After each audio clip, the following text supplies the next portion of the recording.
Hey, what's up, guys? Welcome back to another sports stuff video. Today, we're going to be doing like we did with the Miami Dolphins last week. We're going to be doing a Browns roster change. So, obviously, last week was a Dolphins roster teardown. The Browns, not in quite the situation. We are sitting at 0-2, so this could be a roster changeover. So, if you guys enjoy, please do like, comment, subscribe.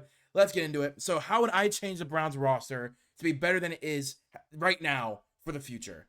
So, again, what's the goal? My goal for this rebuild is to rebuild the offensive units, i.e., the quarterback, wide receiver, and offensive line. My other goal is to maintain a positive cap space while not losing key pieces of this team. Then I'm going to be able to get a team that can be at least 16th ranked offense, because I think if you're at least a 16th ranked offense, this defense will be able to, do its thing, and the 16th ranked offense can score, unlike this 30th ranked offense I feel like we have right now.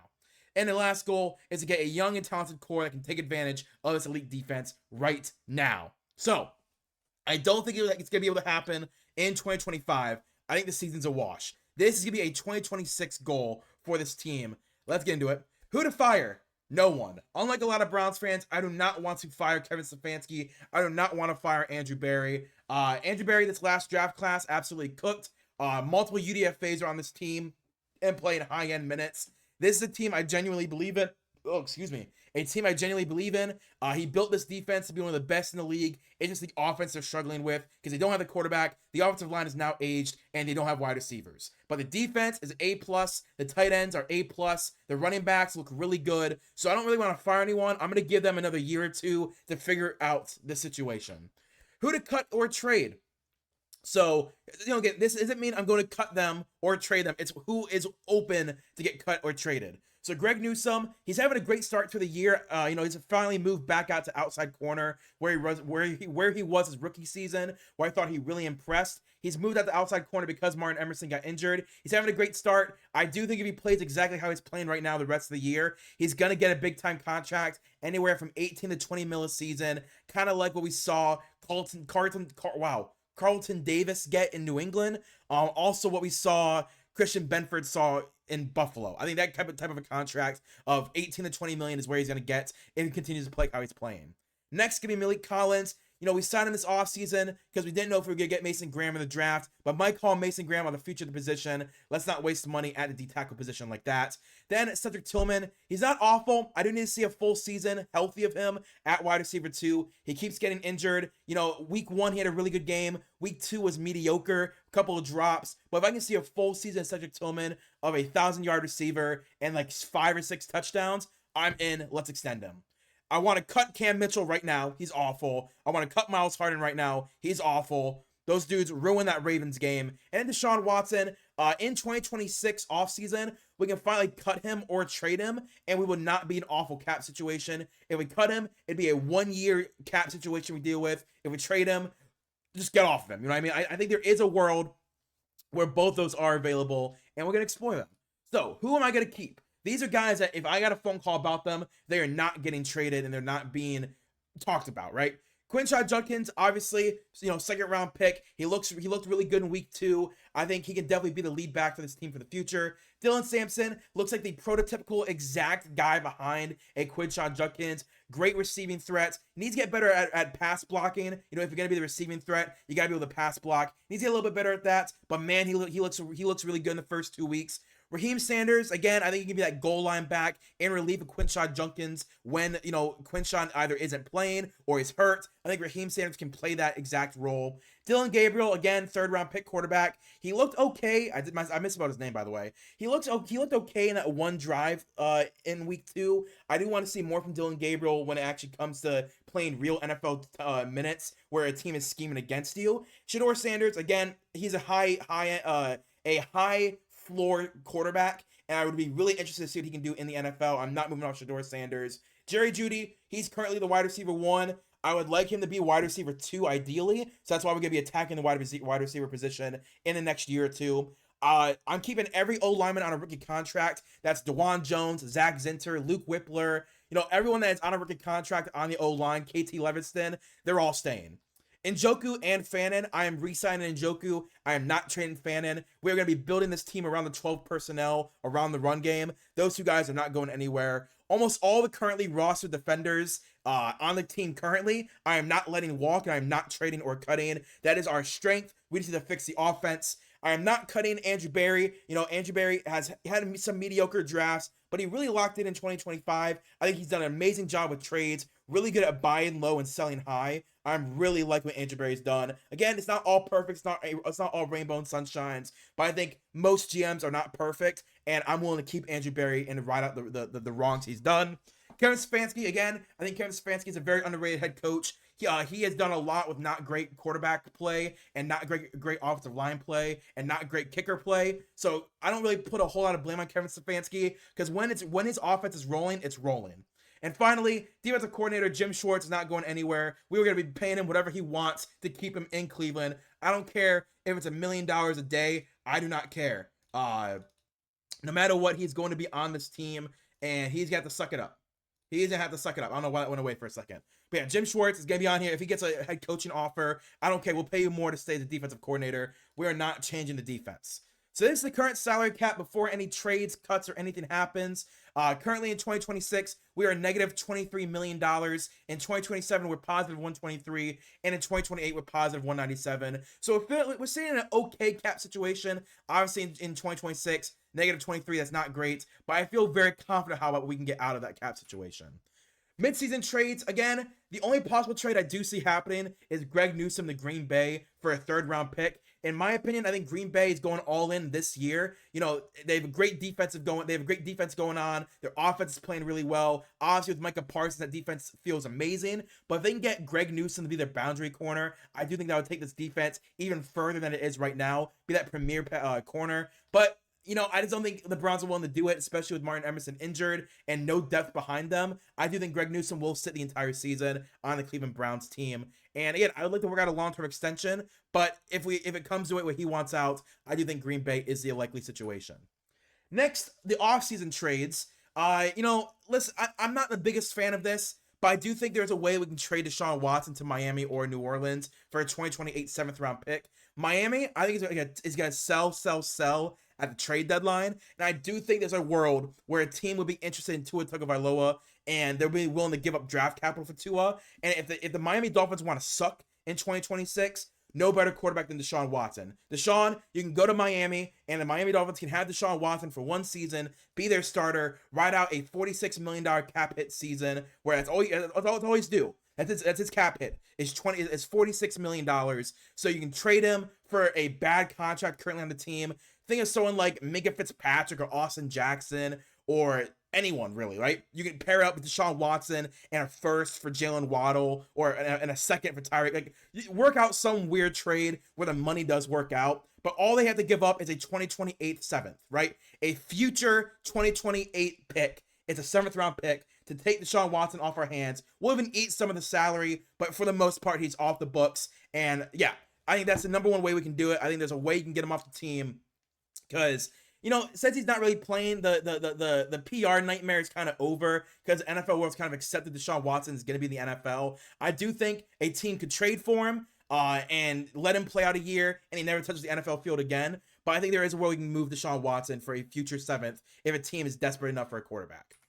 Next, we have some new extensions for our current team that are free agents that we need to work on. So David Njoku, I gave him a 3-year deal. This kind of a deal would make him, I believe, the number 2 highest paid tight end, only behind Greg Kittle. It overtakes Trey McBride, so he'd be the number 2 paid tight end in the NFL. He's currently number 5. Devin Bush has played really well as a run-stopping linebacker. We've been giving him 1-year vet minimums. I want to finally give him a payday. 2-year, $12 million deal, $7 million guaranteed.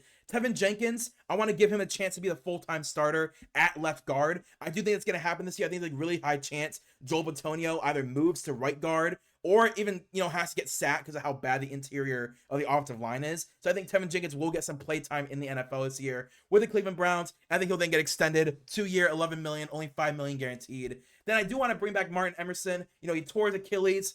That sucks. I do think we want to bring him back on a 1-year deal, fully guarantee the deal as well, so he makes his money and can come back, try and make more money, come back and play that nickel, because I am going to be keeping Greg Newsome on the outside, because there's no way if we bring back Greg Newsome, he's going back to the slot. He's staying on the outside. Then Mahmoud Diabate, again, In relief, but JOK is playing really well. I want to give him a 2-year, $6 million deal. This is an undrafted free agent from 2 or 3 years ago that has made the roster and played every single season. So I want to reward him with that contract of 2 years, $6 million, $4 million guaranteed. Then I'm going to tender Winston Reed, another run defending linebacker who's played really well in relief of certain guys during injuries. I want to tender him for $1 million. Blake Whiteheart, he's been our blocking tight end, I believe, last year as well as this year. He's been a pretty solid blocking tight end. I do want to keep this tight end room intact because we like the 12 personnel. So if Njoku gets hurt or Fanning gets hurt, we can always have Blake Whiteheart, who we know is a good blocker, come in 1 year, $2 million. Then I do want to re-sign Ronnie Hickman as well, another UDFA safety that's played really well so far in his career and is off to a great start in 2025. I believe he's a top 20 ranked safety right now. So I want to give him a 3-year, $12 million deal that just surpasses Andrew Wingard from the Jaguars, who he's just above in the rankings. So Ronnie Hickman, 3 years, $12 million, about $8.5 million guaranteed. That's a lot of guaranteed money for a former UDFA. Might be able to get more in the open market, but again, it's a hometown discount. He's from Ohio, played with Ohio State. Is a starting safety for the last 2 years now. I do think there's a real chance that we can get Ronnie Hickman on a discount. And not even really a discount. Like, he's a great safety. He's not one of the best safeties, but this is a guy I want to keep on the roster for the next 3 years. And finally, Greg Newsome. What do we do with Greg Newsome, right? Greg Newsome, question mark. Do we tag him for $20 million on a franchise tag? So he's currently on a 5th-year deal, 5th-year option. Do we then tag him for a 6th-year option, basically? Or do we work out a massive 4-year deal, right? I didn't even do that. I think it's 4-year, $58 million. Let me check. I did the math earlier, but I didn't write it down for some reason. That is 16 plus 20 plus 18 plus 6.5 plus 16. That is a 4-year 60. Oh, I did not do that math right. 6.5 plus 18 plus 20 plus 16. Oh, wow. Yeah, that is a 4-year $60.5 million deal. That is honestly a really great deal for him. That's about $17 to $18 million a year. That's on the low end, right? I said 18 to 20 is where I think it could be. It's on a little bit of a low end, but I do think Greg Newsome is worth it, right? That first year gets $18.5 million because with the signing bonus, it's $12 million immediately on the bank account with $6.5 million in salary. Second year is 18. Third year is 20. Then that 4th year it drops down a little bit to the 16 million. So it averages out to about 17.5 to $18.5 million a year. I think that is a absolutely great deal for what Greg Newsome actually is in the NFL. When he's on the boundary, he's very good. The issue is he hasn't been on the boundary a whole lot. That's been the issue. They moved him to nickel. But again, if he can play this entire year, how he's played so far, I think he's absolutely worth it. I want to lock up a core member of the secondary, and that's what I do. I do extend him, and it actually lowers his cap. As you can see, his cap hit would currently be $20 million, $21 million if we franchise tagged him. It's only 6.5 if we sign him. So it's actually cheaper, both the first, second, and it's cheaper the entire time. Just to extend him right now and make sure he's happy. So the salary cap now, after the trades of Deshaun Watson and all the extensions that it's did, we are positive $29 million. Now, that is great. In 2027, not so great. We saw we were $123 million over the cap. We're now down to 25. But again, you keep your defense and you have kept the guys that really made your team your team. In 2028, you're open to 172, but again, that's going to keep dropping as you sign guys. I think it's a great number to be at. Positive $30 million entering free agency, and this is what you got with the draft capital, right? In 2026, you have the 2 first-round picks, one from the Jags, one from you, obviously. You have a second, 2/3, a fifth, sixth, and a seventh. That's 8 draft picks. Then you have one of each and an extra fifth in 2027. That is 16 draft picks to add to this team in the next 2 years. That, I think, is the window for this current defense and how it's built. It's not the best offense in the world. It's not good. But this defense is Super Bowl caliber. So how can we turn this Super Bowl caliber defense into a good enough offense? Here's the positions I would draft. Obviously, quarterback has to be on there. Maybe it's not in 2026. Maybe it's in 2027. But quarterback has to be on there. Wide receiver has to be dealt with immediately. Offensive line needs to be dealt with immediately. And I do think edge needs to get some attention. Isaiah McGuire and Alex Wright, they're coming up on the end of their rookie contracts. Are they worth $10, $12, $13 million a year? I don't really think so. So maybe you got to go young at the edge position so you can get someone next to Myles Garrett that he truly believes in as a opposite of him. But this is going to be the 2026 season depth chart, pre-free agency and pre-draft. These are guys that I let go. As you can see, I slimmed the roster down a whole lot. We lost Joel Bitonio to retirement. We cut Ethan Pochik. We let Wyatt Teller walk. We could cut Jack Conklin. So it's all new guys on the offensive line before free agency and the draft. At quarterback, I let Joe Flacco walk. It's just Dylan Gabriel and Shedeur Sanders. You see Amani Marshall. That's actually Quinshon Judkins. For some reason, he's not in the system. So we're going to say it's Quinshon Judkins. On the defensive side of the ball, we honestly let all of our veteran D tackles walk. It's just Mason Graham, Michael Hall, and Aiden Huntington. At edge, you let all the veteran edges walk, like Joe Tryon-Shoyinka. At linebacker, not a lot of change. You just let Jerome Baker walk. At safety, Rayshawn Jenkins walked. Then at corner, you let all your corners cut and get walked. We're moving on. So this is what it looks like pre-free agency and pre-drafts. And here it is after free agency and after the draft. So you keep your wide receivers, Jerry Jeudy, Cedric Tillman, and Isaiah Bond. Those are your starters. However, I would add a guy like Jahan Dotson. I can get him pretty cheap. You know, he got traded to the Philadelphia Eagles. He's currently wide receiver 3 or 4, getting maybe 2 or 3 touchdowns in this season. Last year had an okay season, but I don't think he's going to be really featured in this year. So I think you can get him for a really cheap contract on like a 1-year, $4 million deal. And as you can see, it says Sam Kamara. He's a defensive end. Obviously, he's not playing wide receiver. You're going to see weird guys in weird positions. That's draft picks. I do think in 2026, they're going to invest a 3rd, maybe a 2nd round pick, maybe even a 1st. But I do think you're going to see like a 2nd or 3rd round pick at wide receiver. So Sam Kamara is a fill-in for a rookie. I think they're going to draft a rookie. I would like it to be in the 1st round, but I just don't think it's going to happen. 2nd or 3rd round, grab a wide receiver. Cool.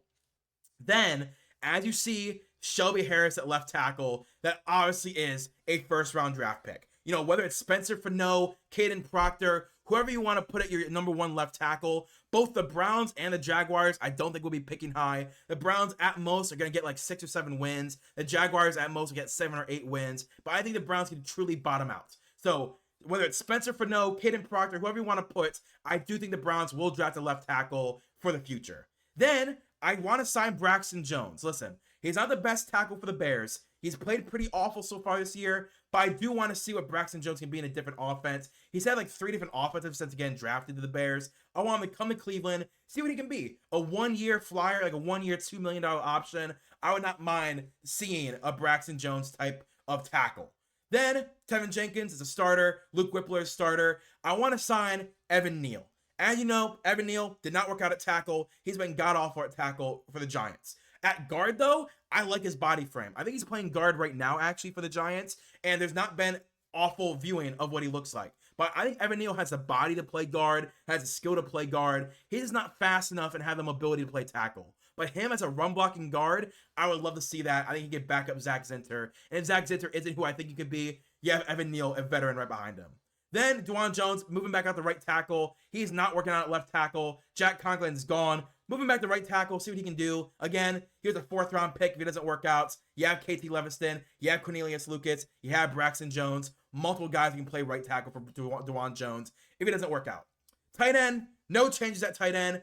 David Njoku, Hayward Fan, and Blake Whiteheart. We're going to run with that tight end. Then at quarterback will be interesting. So Dylan Gabriel and Shedeur Sanders are not going anywhere. I think they're going to battle out for quarterback 1 next year. I do think Dylan Gabriel would win, but I think Shedeur Sanders will give up a really good fight. But Dylan Gabriel, quarterback 1, Shedeur Sanders, quarterback 2, and I want to add a veteran voice who would not compete for a starting role and would be comfortable in that backup quarterback role. I'm going to go with Mitchell Trubisky. You know, if it comes down to it, and Dylan and Shedeur suck and they both need to get benched, I trust Mitchell Trubisky to run an NFL offense, right? I trust him to be a good voice in the room, a good guy on the iPad. I think Mitchell Trubisky as the emergency 3rd quarterback would be really good. And we can pay him like 1 year, $5 million to be the backup, right? Honestly, leaving Buffalo, you know, Buffalo's a really good gig. You're behind Josh Allen, could win a Super Bowl any day now. But coming to Cleveland, you know, if the Bills win the Super Bowl this year, Mitch Trubisky could easily dip. But I think also the money could work to get him over here to be a backup and a voice in the room for this team. Then at running back, I'm bringing back Nick Chubb. I'm doing it. I think the one thing that's running back room is lacking is a true veteran leadership, a true veteran voice, and that will be Nick Chubb. I think it's downright disrespectful the Browns did not re-sign Nick Chubb. And the fact that immediately Quinshon Judkins went into legal trouble and you were going to rely on Dylan Sampson for the entire season if he did get suspended is a joke. So Nick Chubb comes back to the Browns. Maybe it's a Browns fan in me. I don't care. I got to keep Nick Chubb in the Browns. He leaves the Texans, comes back to Cleveland for his last year. And I think you'll get one really good Nick Chubb run in 2026 to keep the fans happy. Then on defense, Myles Garrett, Cam Thomas, no change there.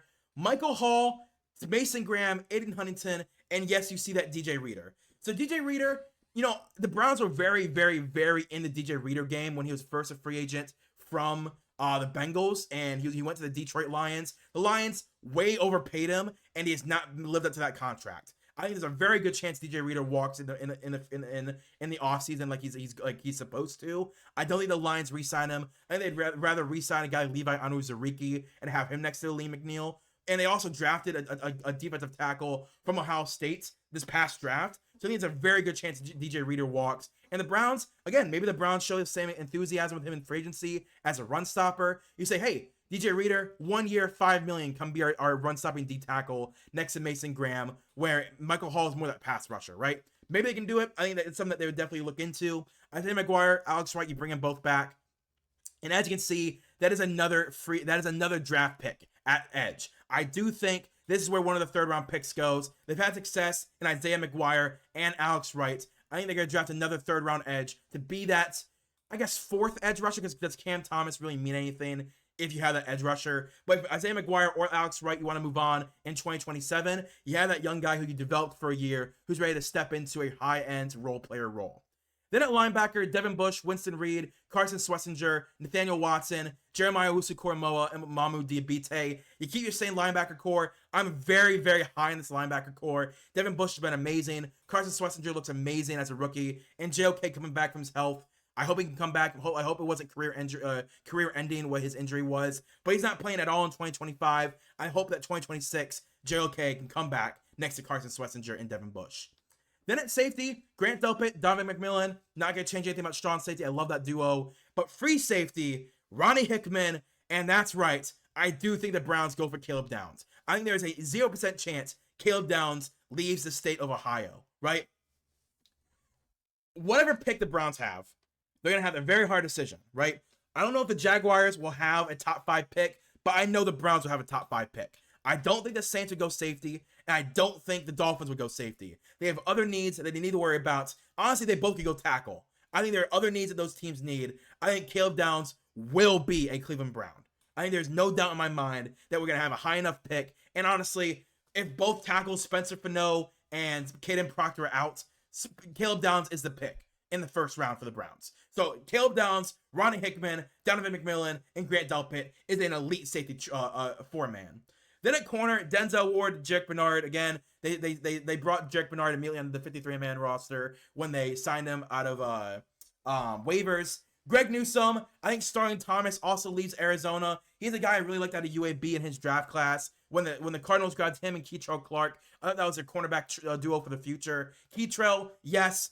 Starling Thomas has been replaced. I think he will get cut at the end of the season, and I guess not cut. I guess he will walk at the end of the season, and the Browns can go and grab a guy I was very high on. Very good frame. I thought it was a better zone corner than man corner, but again, have him sit behind Greg Newsome. I like it. And Logan Brown, as you can see, tackle. That's weird. That's because it's a draft pick. I think the Browns will spend a 5th or a 6th round draft pick on corner. And then as you can see, there's another one at nickel corner. I think he'll walk away with the draft with 2 corners on rookie contracts. Martin Emerson, again, 1 year, $4 million contract. I think he will play nickel. And in case Martin Emerson's not ready to go, I do see Avonte Maddox ending up in Cleveland. A 10-year veteran at slot corner. That's something the Browns desperately need, is a veteran slot corner. Bring Avonte Maddox in. If Martin Emerson's healthy, awesome. You only see Maddox during, resting periods. But if Martin Emerson's not ready to go, Avonte Maddox, I trust to be a starter. And then another rookie, I think we will draft a nickel corner and an outside corner. They'll be the 2 of the draft picks of the later rounds, will be those positions.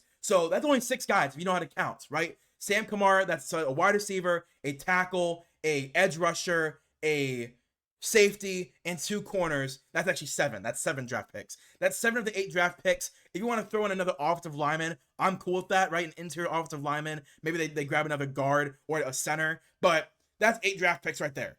This is now a 51-man roster, including kicker and punter. So I've already made the Browns 53-man roster. They have, 8 wide receivers, 10 offensive linemen, 3 tight ends, 3 quarterbacks, 4 running backs, 5 edge rushers, 4 D tackles, 6 linebackers, 4 safeties, and 8 corners, right? That is a very, very heavy loaded roster. That's only 51 guys. Then add in the kicker and punter. So this is what I think. If I was if I was Andrew Berry, if I was the ownership of the Browns, this is the type of roster I would go for. A lot of the guys are returning in 2027, but there are key guys that I'm changing out, right? Key spots that I'm injecting young talent on high potential, low risk deals and a lot of draft picks at the key positions. So let me know what you guys think. Honestly, this is not my normal off-season prediction where I'm predicting, exact contracts for every free agent, exact contracts for guys that are returning, where I'm, making trades and all that. It's just a very quick breakdown of how I would fix the Browns roster for 2026, because I do think the Browns season is already over. So if you guys enjoy, please like, comment, subscribe, and let me know what you guys think in the comments down below. Seriously, I would love to hear what you guys think. So thank you guys. I'll see you later. Peace and bye.